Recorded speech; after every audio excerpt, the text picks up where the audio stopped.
Hi! Hello! So, about dun sa manggagamot, sinulat ko siya, ang bilis ko siya sinulat So, almost 3 hours ko lang siya sinulat. Tsaka, gabi yun. Pagkagaling ko dun sa rehearsal namin, pero dun sa sinakulo, nagsulat ako kaagad dun sa laptop ko. Sabi ko, parang gusto kong isulat tong manggagamot para sa November, sabi ko.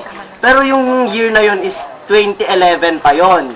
2011 senakulo. So nagsulat ako ng manggagamot almost 3 hours lang kasi ang bilis kasi yung pinagkuhanan ko talaga is nangyari talaga sa buhay ko.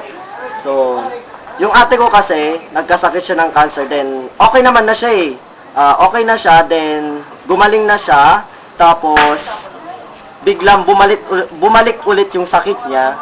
Then sabi ng tita ko kasi dumating, sabi niya pinaglaruan daw siya. Pero yung gagawin kong script ngayon, linagyan ko lang ng twist para mas kakaiba naman, para tatakot naman yung mga manonood. So, ayun lang. So, based to sa true to life story, saan naman nanggaling itong manggagamot na to? Saan originate ito? Yung salitang manggagamot, sinabi ko noon, uy, classmate, nood kayo ng manggagamot, sabi ko. Tapos sabi ng kaklase ko, manggagamot, baka manggagamot, sabi ko. Ako pa tinuruan mo, ako na nga nagsabi, at ako yung nagsulat, sabi ko sa kanya.